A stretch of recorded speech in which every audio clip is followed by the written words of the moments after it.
a passport and was here, since he was 7. Like I said, I have a friend right now who's here legally from Tehran, or he was legal. Good show. Maybe. I don't know. Yeah, I do, but only the rooms that I'm a member of. Really? So it doesn't have a date of this happened? No. It doesn't have a June 27th? No, it doesn't. No, my first one is June 10th when he was in another room that we were both in. I just posted it in the... Thank you. Okay, and you're all talking about Steve's room. We're not talking about the Deep State Patriots, because I think I left it open. I hope I did. That's not the problem. Okay. Will it let you click on the new Jumbotron link? Because that might be what you're after. Oh, okay. Does anybody have There it is. C-SPAN on by chance? I think Elle did, but she just left. She was on the phone. Elle's back. Elle, she said, yeah, go ahead, Elle. If you just click on the link that I put in the chat, you can go right to it. Yeah, I don't want to do it on my phone. I want to. Yeah, thanks. And I'm just letting Stu know that she can listen to it that way. Hal, I'm sorry. I tried it one way. It didn't work. What did you say, Hal? Stu, The you're fan now, link is the you're now a Jumbotron. member. Problem solved. Thanks, Steve. I found the wait list. It took me a while, but I found it. I appreciate you. Thanks. could do it. All right, Steve, are you ready now? Yeah, sure. So yeah, the case I focused most on was the case involving birthright citizenship. I guess I mean I feel silly saying that in this room because I feel like there's a fairly high level of political literacy, but the court did not eliminate birthright citizenship, right? It technically didn't reach the merits of the underlying executive order which purports to eliminate birthright citizenship. It did not do that, notwithstanding about 4 clubhouse rooms talking about the end of birthright citizenship. And I don't mean to trivialize that what he's doing, but that's not what the case was about. 3 lower court judges in 3 different cases all found that the executive order was, unconstitutional, and they issued orders to the government, not to apply the executive order. The plaintiffs were individuals in one case, and in the other 2 cases, they were largely actually state governments. And one of the things the state governments were saying is, look, we really do need a nationwide injunction because people come to our state from other states, people are moving all over the country, and there's all sorts of things we do in this state based on U.S. citizenships in terms of state benefits and all sorts of things. So we really do need to prevent the executive branch from purportedly taking away people's U.S. citizenship. So the issue in the case, the government appealed these nationwide injunctions. They did not appeal the underlying finding that the executive order was almost certainly unconstitutional, but just the scope of the relief that the judges gave in these 3 cases. And the Supreme Court said it is probably the case that these nationwide injunctions are not allowed under something called the Judiciary Act of 1789. But their logic, and this is the last thing I'll say, because again, we had a 2-hour room, I'm not going to be able to summarize everything here, but their logic really applies to the court, the Supreme Court itself. So this isn't the court saying, oh, we don't want lowly district courts issuing nationwide injunctions. Their logic applies to the Supreme Court as well. Essentially, what the majority opinion written by Justice Coney Barrett says is, we can tell the executive branch that they're acting unconstitutionally or contrary to some statute. We expect them to follow the law, but our ability to award relief may be limited to the people in front of us. So if 40 people can say they're trying to take away my birthright citizenship. We can say, no, government, you can't do that. That's unconstitutional. But now if they turn around the next day and go after a 41st person, the logic of the Supreme Court opinion is that 41st person would now need to go to court and say, oh, but what about the 42nd person, etc. It really is a strange and ridiculous ruling which essentially limits a court's ability to tell the executive branch what you're doing is unconstitutional. Just stop doing it. We don't need you to keep doing it and then just have lawsuit after lawsuit after lawsuit where people keep having to ask a court to stop you. We can just tell you to stop. It really is a ridiculous and stupid decision. Steve, Well, it takes away one more check against the power of the executive. It rebalances it. At this point, it reinforces the fact that we have a king. And the judiciary has less power. Steve, Anyway, do you think that the Supreme Court is trying to thread a needle because it is so conservative, but it also knows what Trump wants, and it's trying to thread a needle between really not being activist or being originalist and I'm trying to make Trump happy at the same time? I'm not sure I understand the question, but I'm still pretty sure the answer is no, because they're certainly not threading any needles.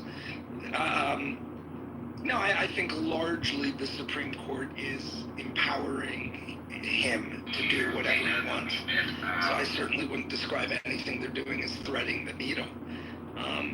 But the rest of your question about the tension between maybe originalism and giving him what he wants and all, I'm not really even sure I followed that, to be honest. Steve, I have a question. Well, We have questions. I think Rick and I have questions. But Francis, what did you? Well, the one question I have is you said that they said this is limited to to giving release to the cases in front of us. Did they give relief to those cases or did they not? They didn't, because, I mean, the posture of this case is so messy because it's like likely upon likely upon likely. So anytime there's preliminary relief, right? In other words, you're asking a court to freeze things in place to stop someone from doing something while the case continues. That's the posture of this case, right? Lower court judges didn't say, we have made a final ruling, this is unconstitutional, the case is over, you can't do this anymore. They said, it is likely unconstitutional. And by the way, that doesn't mean that they're not confident that it's unconstitutional. It simply means that the standard is only that it's likely that the plaintiffs would prevail. So the lower court said, it is likely that these people complaining about your executive order will win. And it will cause irreparable harm if we allow you to go ahead and enforce your executive order. So we are ordering you not to while the case continues. At the Supreme Court, same thing. The Supreme Court isn't making a final ruling about whether it's constitutional. Right. It isn't even making a final ruling about whether the court does or doesn't have the power to issue a nationwide injunction. That's why I thought that we're threading the needle. It is saying you likely don't have the power, district court. So therefore, the government is likely to win on the issue of whether you have the power. So we're going to lift the injunction and we're going to let you go ahead and, we're going to tell the court, a nationwide injunction, probably not within your power. Reconsider your injunction. So it is possible that the district courts will say, okay, we're refining it, now it's not, we're limiting it somewhat. The court didn't literally order the Supreme Court didn't literally order the lower court to issue an injunction that only applies to the plaintiffs before them. So there is some unpredictability, at least a little bit, in what the district courts will do. But the Supreme Court has previewed its thinking on this issue. And if a case came before them where it really was in front of them, whether or not courts could issue these kinds of injunctions, they've already said what they would do. So I think most people are covering this as if they've said that nationwide injunctions are essentially not legal. And that's fair, the rest is technicality. But it's unclear what the lower courts will do. The states it's unclear what they'll do. But the idea that it is going to be one important tool that judges have to stop or slow down the Trump regime has been taken away or at least blunted. And I think one of the things that's most remarkable about the opinion is that they don't talk about birthright citizenship at all. And by that I don't mean that they should have addressed the issues, the merits of that. The merits of the executive order in terms of its constitutionality were not before them. That is true. But to issue a ruling like this without even saying one word about what it means practically, right? One word about the fact that we're saying you can't issue this kind of relief does mean that as an effective matter, people's birthright citizenship can now be challenged by the Trump regime, and they can be put in a position where they're treated as if they are not citizens. It's like, oh, well, I guess that's just the way the cookie crumbles because of the Judiciary Act of 1789. And the timing, and then swept up in the 3,000 person a day $1 billion enterprise. Yeah, and so as a practical matter, I think this is a thing that it's hard to talk about because it's kind of abstract, but one of the main features of the Roberts Court is this way in which they are often divorced from the practical realities of their decisions, the ways in which there's no pragmatism to this court at all, right? Everything is discussed as if there's some, sacred text. We're oracles who define what the sacred text means, and it just means what it means. And if it results in horrible injustices, well, sorry, it's a sacred text.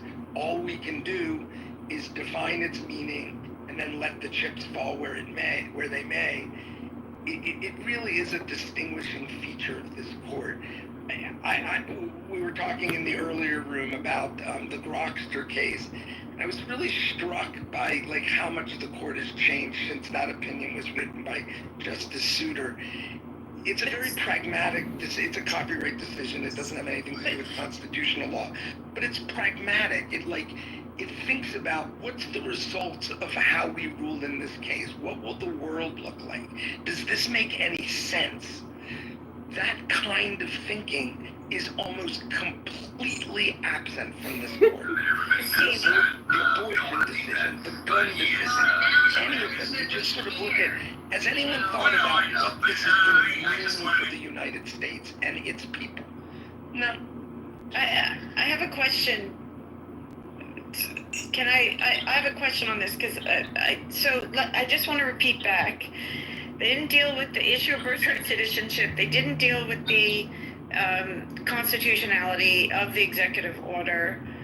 They basically blunted and said that you cannot, that nationwide injunctions from federal judges, basically you can't do them, or they mean nothing. The courts are probably not empowered to issue them under the Judiciary Act of 1789. And sorry to interrupt you, but just a quick parenthetical on that.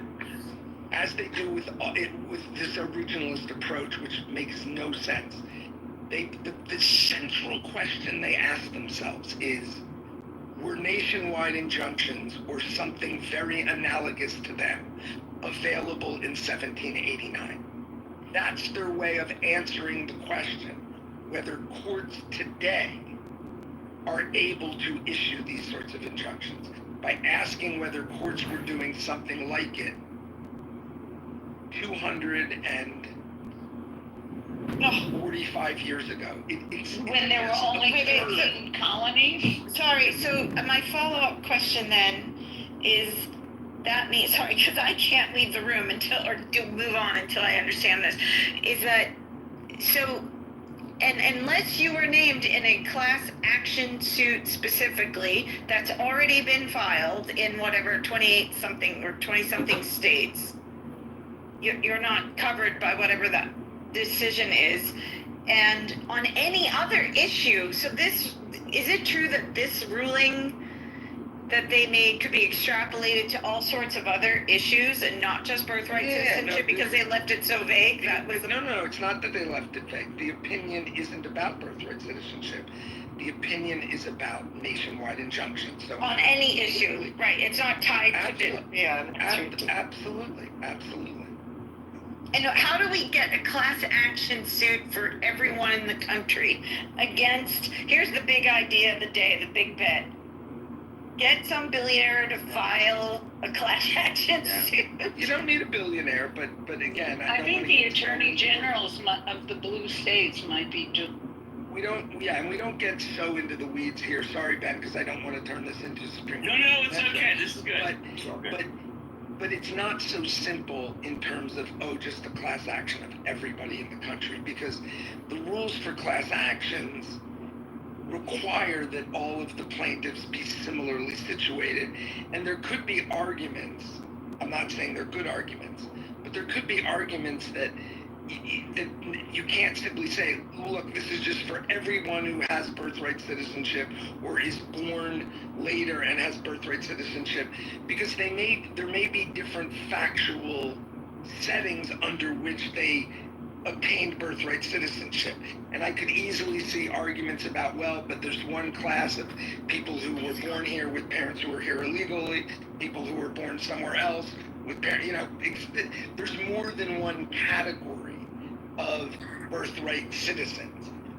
So, but it is true, to give some good news, class actions are a partial remedy to this problem, right? That the court is in effect funneling these kinds of cases into a class action silo, but that has its own difficulties, and it is certainly more difficult and cumbersome to certify a class and pursue a class action. And more importantly, there's just no logic to it, right? If the government is obviously acting unconstitutional, 3 different courts have found so. There's just no logical reason to say, government, stop acting unconstitutionally as to those people. But as to everyone else who has nothing to do with this lawsuit, we don't have the power to say anything. So go ahead if you want and do the same thing you're doing with respect to those people. And the good news is, hey, the courts are still here. We'll be happy to stop you when you go do it to that other person. But we don't have the ability to tell you to stop. And to be clear, the reason an injunction is important is because of the kind of remedy it enables. Because at the end of the day, even when the court issues an injunction, right, it's not like they have an army that they can send to stop Trump from doing things. It's not like they can arrest ICE agents if they're acting contrary to the order with regard to birthright citizenship.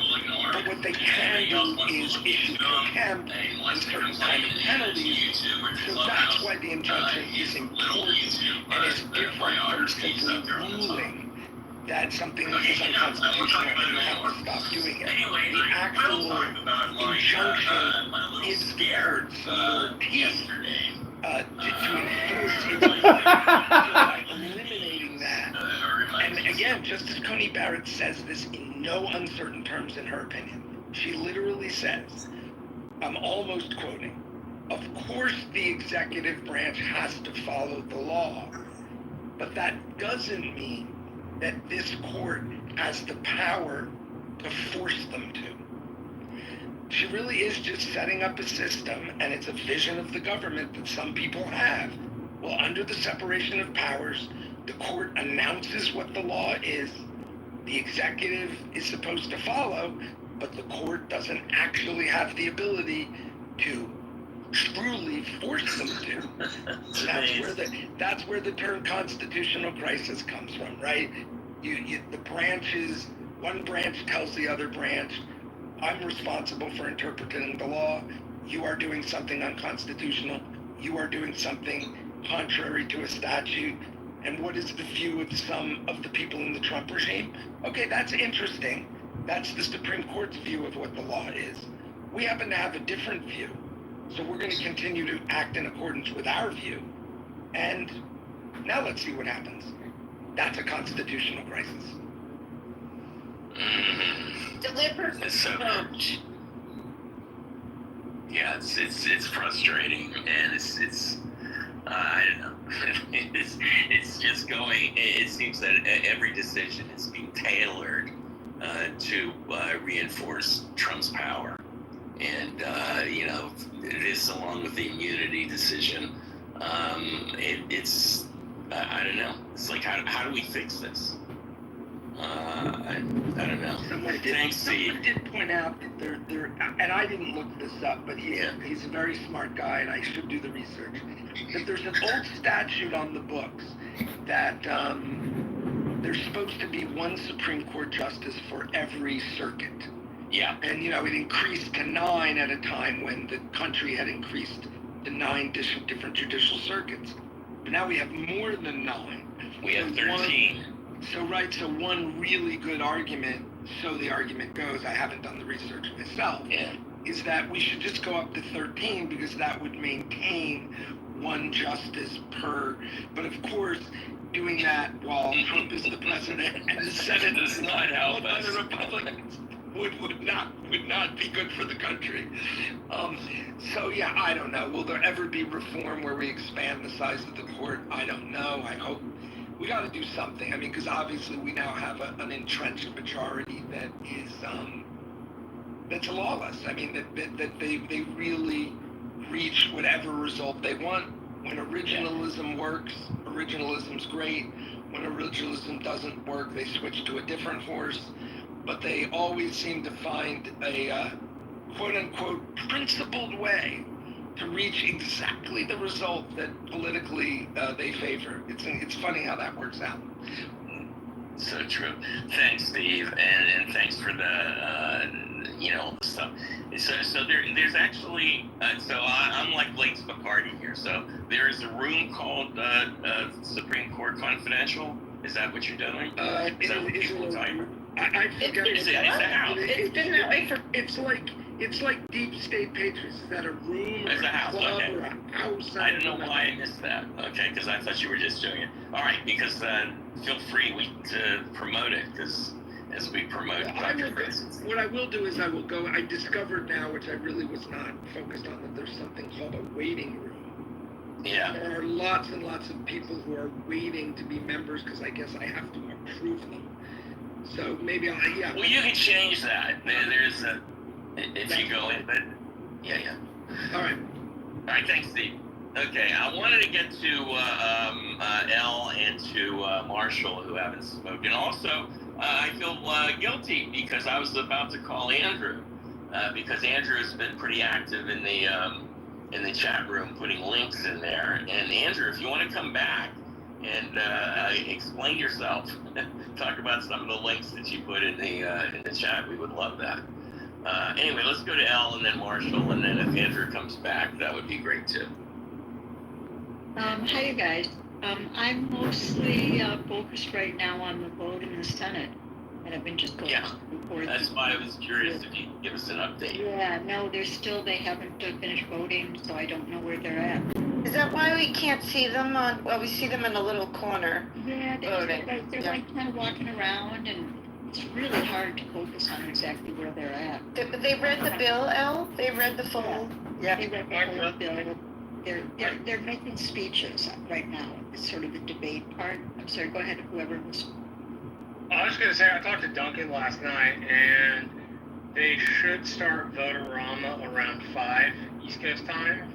And it's predicted to run through to like 2 a.m. I thought it started already. And the speeches were over, because I can't see, I'm watching C-SPAN now, and it looks like they're just milling around. They're not focusing on any speaker. Let me look into the text message you sent me. Yeah, you're right. Votorama began this morning, not 5. I misquoted. Wow. Yes, they'll be voting, he said, until about 2 a.m. Until 2 a.m. Oh, well, this is it, folks. I mean, like, this is it. This is where we find out if they throw 60 million people or whatever off Medicaid and remove lunches for kids. Ugh. They will. Yeah. From reading It's gonna happen. Reading the thread in there, it looks like something happened here where they're not going to be able to save the SNAP program changes. So I'm able to pick up something from the thread. I'm going back and forth to the YouTube thread.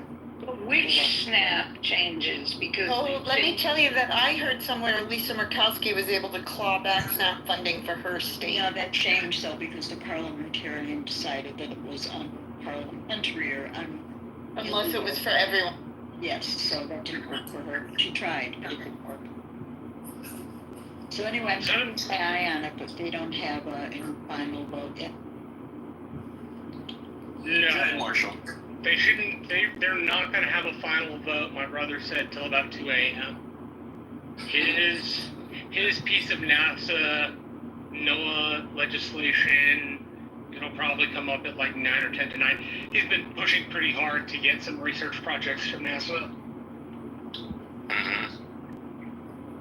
Anyway, do you want to, talk about such an irrational way to make law. I mean, this, like, put aside even the substance. It's like, this is so absurd. of course, they're all going to be so exhausted they can't even think. They don't even remember which version of the bill they're voting on. Calling it Votorama is ridiculous. I'm just, continue. That's what the Senate and House call it. They call it Votorama. Well, that's Right. so stupid because it removes it of all dignity. Oh, never mind, I'm old. well, they got rid of dignity a long time ago. The 2 a.m. voting, that's a lot more normal than you think it is. They will often, to get through fairly tough bills, stay for Votorama until late into the wee hours of the morning. My brother has been there many a time where all you get to do is sit there And then see if anyone even notices, because they'll all be asleep when the actual bill is passed. Of course. That's part of the deal. That's the strategy. Apparently not. Most people are awake and vibrant at that time, or at least the congressmen and senators are. Their staffs get sleepy. That's what my brother tells me. No, but the population is asleep. I mean, everybody's in bed, and it's like, for something this important, you would want to see in real time who's voting for what, and it's it just seems like a sleazy way to do business. I don't know. It's been done that way for a very long period of time. I mean, over 100 years. I wouldn't disagree that it needs to be fixed, but it is not uncommon for the House of Representatives, when deciding on budget bills before they go to the Senate, to stay into the wee hours of the morning. It's far more common than most people think. And also, frankly, I'd like to know how many people watch C-SPAN, even if it is made available. Not to mention the people most directly impacted by some of these big cuts are probably sleeping or working through the night in 2 jobs. So, this is, definitely should be fixed. But I think, I'm just wondering, this really, I hope the philanthropists in the nation or the entrepreneurs are getting funding to do some stopgap measures to support these families. And I'm wondering how much the state budgets have set aside to support these communities. You know, because there is people have seen this coming now for a while. So I'm trying to look into where people have pivoted to try to. Philanthropy can't really ever fill the stopgap of these shortfalls in funding, but there must be some investment in some of these organizations that can pick up some of the slack. But I don't know how it hits the state budgets or how the state. I mean, yeah, it's just it's a mess for families on the front line and people on the front line. And also, what's the forward legal strategy, Steve, to push back against any of this? I just wanted to let you know, I was able to ascertain that this is not the final vote. What they're doing is voting on various portions of it right now, trying to get rid of things and keep things and lose things. So this is why this is a long process. It's not the vote. It's not like the final vote for the whole thing. It's they're voting on things of it right. Oh, interesting. So does that mean at the end of this conversation, there will be another day where they discuss the actual finalized version? Well, no, I think probably Marcia knows probably better than I do if he's sort of a time frame on it. But I asked him at chat, and several people said this is not the final vote. They're voting on sections of it. So that's what's happening. There you go. Yeah, sorry to interrupt. Yeah. Go ahead, Andrea. No, I was just in frustration, wondering what the legal strategies were that were in play to go back against this. But that maybe is a topic for another day or another Steve room. But I did notice, by the way, during some of the actions on Pride, I saw a flyer that talked about a chant around the longest chant heard across the country that they're trying to organize from July 1st to July 4th. Has anyone heard about this? No. I don't know enough about it, and I don't know if I hope. Well, let me check it out before I, work out what. The only thing I heard is that they are July 14th Indivisible March.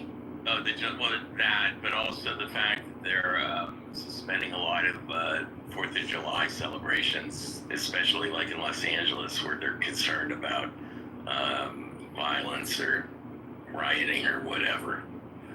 Which that's so sad. Yeah, they should worry about the fact that all of their fireworks are like 80 to 100% more expensive now because of the tariffs. Maybe they'll consider that. Yeah, and also why we didn't talk about Canada. I was curious,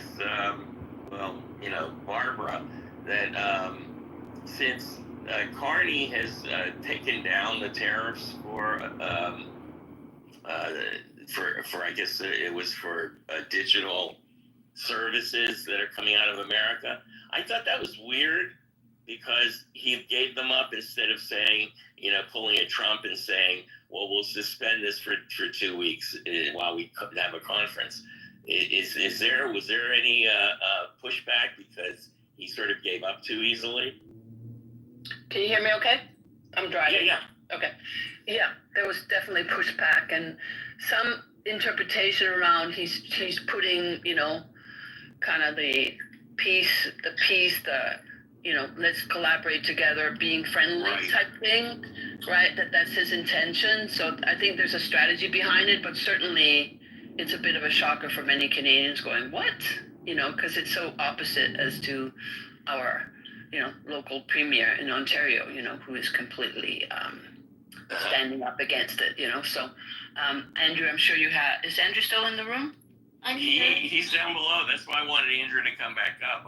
Okay, invite him back up. I'm sure he has a lot of insight into it. But in my world, it's a bit of a shocker that that's happening. And then others do say, well, I think he's being strategic. So who knows? I don't know. Yeah. It's weird. It is weird. I had the same sense that you did, which was, I understand he's kissing his ass because that's the strategy people do. But at the same time, why did he have to do that? I think he would have been fine to say that this is what we're going to do. If you don't, if you misbehave. Yeah. Very restrained. Anyway. anyway, thanks, Barbara. All right, so we are into closing comment pearls of wisdom. So, Barbara, did you have any closing comments while we got you here? Well, you probably noticed I'm a little calmer, and I don't even know why. I don't know if it's just exhaustion, resignation, or what, but yeah, I just so feel for LA, Sue. I don't even know if we can do anything. You know, if you have any recommendations in terms of what all of us can do to empower or support LA. You know, any thoughts from you? I would love to hear. Yeah. Good idea. Sue, closing comments, pearls of wisdom. Yeah, I really, really appreciate that, Barbara. One thing I would really appreciate is that people spread the word that it's not violence out here. People are not going out and celebrating because we're in fear of ICE raids. We're in fear that people are going to be swept up illegally when they're legal. And I'm going to give you an example. Since I've been on with you guys, I don't want to say too much, but I have a neighbor who uses a cleaning crew, and I actually had to watch them go in covertly right now, out of fear. So while they were doing that, I received a text on a local group that I'm in saying that ICE has been spotted. This is the way we are now living. It's a police state. So I just, you know, other than keeping good thoughts for us and staying positive, letting people know we are not violent here. We're trying to be as peaceful as we can and stay under the radar, even those of us that are legal. So that's all I can say. Thanks. Thanks, Sue. Yeah, good advice. I agree. Do you guys know they're not legally required to, like, they can dress up in masks and they don't have to display their badges and they don't even have to reveal the content of the administrative warrant to anybody who is not the subject of the administrative warrant. I just thought people would find that interesting. Marshall, they're not displaying anything to anybody. Let me be very clear with you. They are showing no one anything, not even a real badge. So they don't legally have to. But that doesn't sound right to me. The point is, and I would anybody think state laws that where they do have those requirements. Anybody. So I don't know. Why don't we ask Steve? That's a good idea. Let's ask Steve. He knows way more about this than either of us. Yeah, no, Steve. I don't. I don't know the laws that apply to them.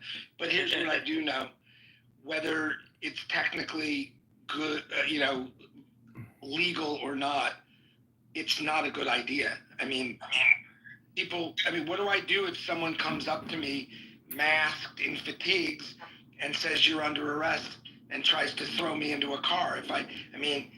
It's just good practice to be able to clearly identify people as law enforcement in a way that everyone is familiar with, everyone feels comfortable with. Masked men with guns grabbing people off the street. I don't care what the rules say. That's just not a good idea.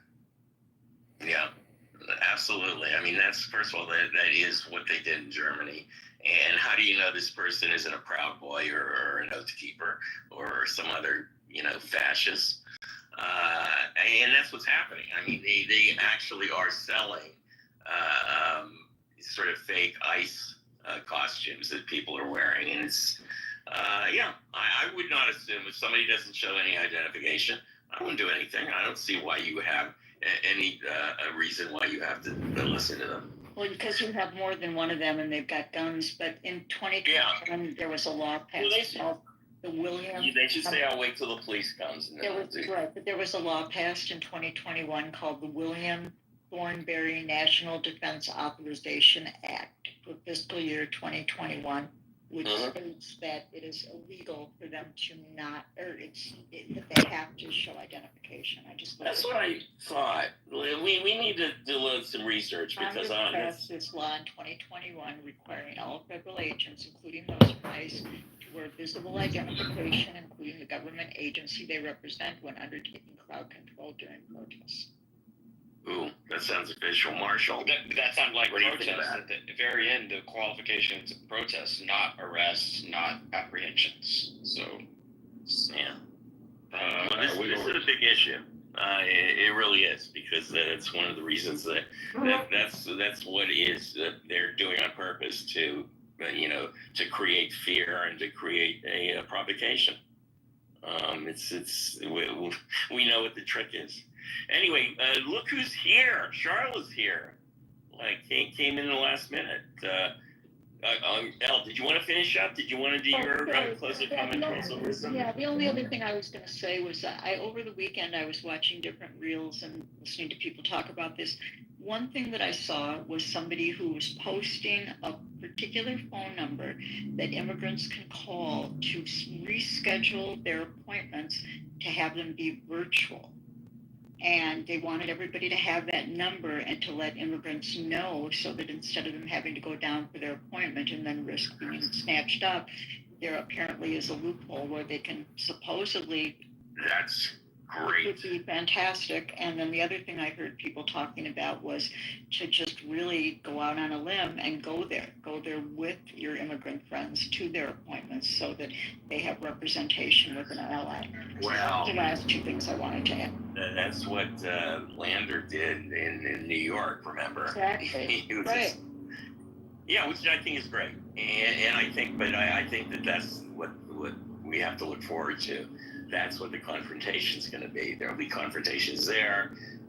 There have been people, I think in Minnesota, I saw this, where there were groups of neighborhood people who would get into their SUVs and follow the ICE cars honking to alert people that they're in the neighborhood.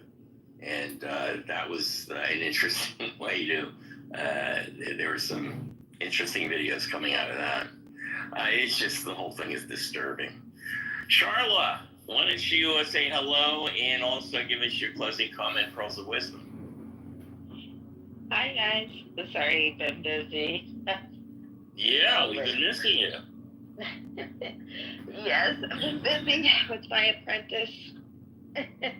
Yeah. Oh my gosh. Pearls of wisdom. Well, I'm so glad to be in the room with my fellow patriots.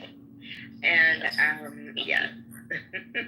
But in terms of pearls of wisdom, oh my gosh, I don't really have any, because I think right now, I think we're all in a state of shock, and I think, with the Supreme Court essentially killing the whole checks and balances system by obviously empowering Trump, I think that we have seen the death of the United States of America.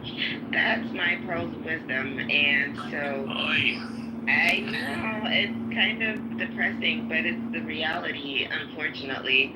I mean, the erosion of our civil rights, I mean, we have none. The erosion of freedom of speech, we have none. With Trump now, I just read a headline yesterday that Trump was going to try to force journalists to reveal their sources and with regards to the Iranian attack. So there goes, if he pursues this, and if the Supreme Court and if this goes all the way to the Supreme Court, we are witnessing the death of freedom of press. So pretty much the United States is dead. And that's pretty much my pearls of wisdom. Yes. Okay, Stephanie wants to come up for last minute. Thanks, Charla. By the way, Charla, I'm coming to New York, so I get to see you in person. I know. I'm looking forward to it. All right. Thanks. Dr. Francine, did you want to go ahead? Yeah, I do. Elizabeth Warren has just posted that they're in the part of the votorama where they're adding things to the bill. Right. So we don't know what's in this bill, guys. This is so unfair to the citizenry, but even the Congress people, the senators, don't know what's in this bill, and they haven't started really voting on it yet. So, Right. so we're in the dark, and we're going to be in the dark until the bill goes through, and then then we're going to be in the repeal and replace. Yeah. Place. Yeah, no, I think that's what seems to be happening is that people in general are assuming that this is going to go through, and that after it happens, we're going to do a lot of complaining about it. Our favorite billionaire Nazi, Elon Musk, seems to not like it very much. He hates it. Yeah, which is interesting, but I don't know. We'll see what happens. But in the meantime, I guess just keep watching. Francine, did you want to add anything else to your closing comment? No, because I think we don't know anything yet. What they're going to do is keep massaging this until it passes. And that means that we won't know, and we don't know, and oh fuck it, it's like No, I know. This comes into this whole idea of exhaustion. It's exhausting. We are physically exhausted. Yeah, I think we are. Steve, closing comments, pearls of wisdom. Everybody knows that. We don't want to name that, but he is. I focus on the Supreme Court, and we have a lawless Supreme Court. I don't know what else to say. Yeah. They're not gonna stop him. I know. That's for us so frustrating because I also thought at least there was some sort of resistance at all, but there just isn't. There just isn't. They're gonna codify whatever it is that he wants to do, and it's a shame. All right, so Stephanie's here. That's right, Stephanie. Hello, goodbye, and then Rick. I guess you're the caboose. Go ahead, Stephanie. Everybody, just a quick couple of updates on protests. So the Tesla takedown I've been talking about, I've been attending on and off. They just did it's a showroom that hasn't opened yet in a small town in Silicon Valley, and I wasn't there, but I saw the sign and the pictures. They had a banner that said "Store closing, everything must go." So it was kind of presented in a humorous way, but I thought it was a different twist for a model showroom that hasn't opened. And then another protest I went to last week was a new experience for me, but it was against Palantir, and they're the company founded by Peter Thiel. They are in Palo Alto, and they do a lot of products, but they do a lot of data stuff, and they also produce spyware. And the federal government contracts with them to identify terrorists. And our understanding is that ICE uses that spyware to identify supposed, quote unquote, criminal immigrants, that kind of thing. So there has been an organized protest against their Manhattan office. It was on Thursday, and then the Palo Alto building business was on Thursday, and the previous week was their LA office. Their headquarters are in Colorado. I haven't heard anything about that.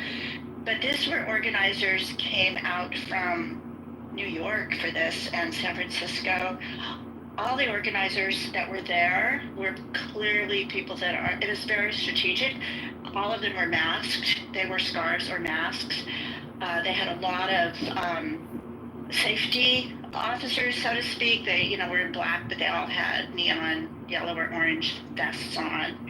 The company had parked moving trucks in front of their front door so that traffic couldn't see the protest. the protesters, and I was one of them, but I wasn't in the planning yet, but the organizers put up a banner that said, Palantir, something about ICE, and they had put 2 ladders up and they attached it to the balcony of the building. And then they had the Raging Grannies there, which is a singing protest group that goes to events.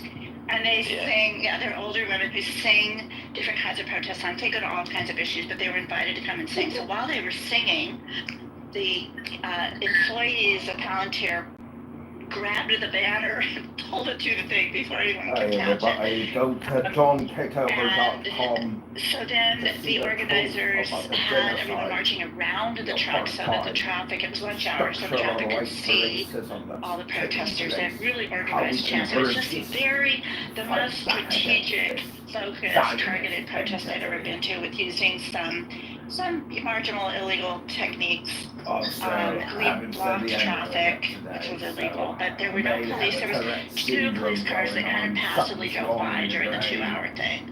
And this was in front of the Palantir office. Then after that, they moved over to the Palantir cafeteria and event room, which was like 2 blocks away. And then they got really much more, I don't know what you want to describe it, assertive, aggressive, but the protesters started banging on the windows of the glass, using the megaphones, inviting the employees to come and join us, quit the company, talking about how evil their work was, blah, blah, blah, blah, gluing, or not gluing, but taping signs to their building.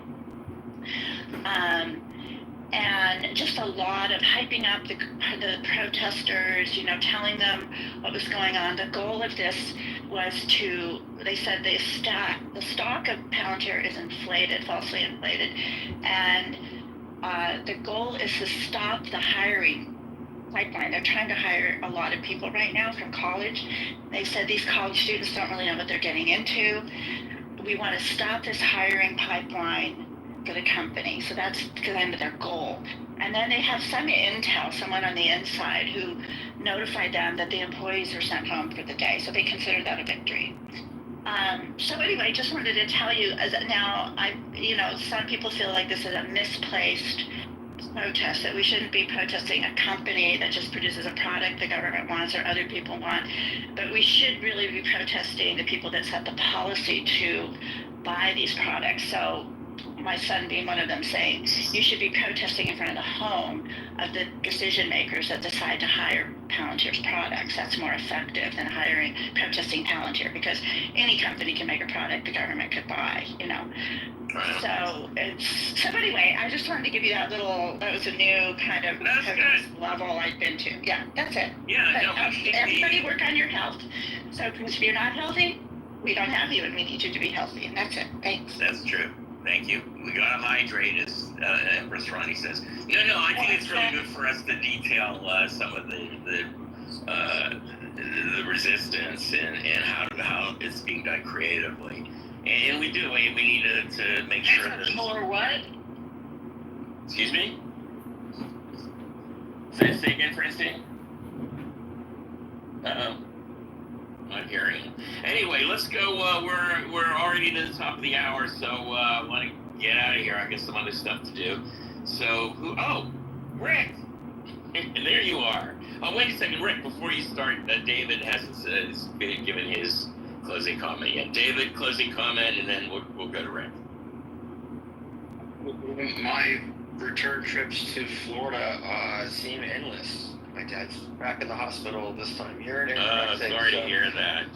Now, I don't know if I'm going to hop right away, but it looks like I'll just make it the mandatory go to Universal Orlando and Disney and bring the kids for a little bit of it. Might as well. But, all right. Well, good luck with that. I'm stay sorry hydrated. It's a reason to be hydrated.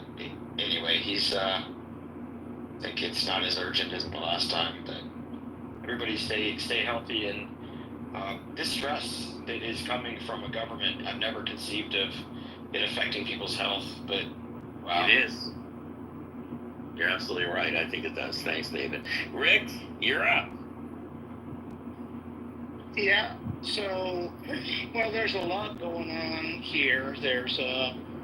We had a meeting the other day with a whole bunch of different groups, unions, some of the Democratic clubs, Indivisible, some people from ACLU, and there's a thing called the Undocu Fund. And I think, the one that we have here is called the 805 Undocu Fund, which is basically Ventura County specific. But I think that they are all over the place. You can sign up to volunteer, and there's all kinds of things you can do. It helps if you speak a language of the people that you're trying to help, but you don't necessarily need to, because they have people that can do translations. So you can volunteer to answer phones, to take reports. So there's phone numbers that you can get. You can volunteer to go drop off leaflets. You can volunteer to drive people, pick people up at their houses. You can deliver food to their houses, to the people who are afraid to leave. So there's a lot of things going on that you can do. Food banks, desperate for food. Clothing banks, desperate for clothing. People are afraid to go to the stores. People who work in the fields, that lots of times they go to Home Depot to buy gloves and things like that. They're afraid to go to Home Depot. So you can call organizations in your area and find out what the people need. You can donate money, you can go buy it yourself. But one thing that people really need is they need somebody who can drive them places. This is really important because they've been using, from what I hear, they've been accessing things like these license plate readers to identify vehicles and just stopping people. So there's a lot that we can be doing to protect people because they are, they're building concentration camps. Let's just be honest about this. DeSantis in Florida, there's an Alligator Alley. He is taking a place in Alligator Alley and building what is essentially a concentration camp. And it's going to be staffed with National Guard. Right at the beginning of hurricane season, National Guard,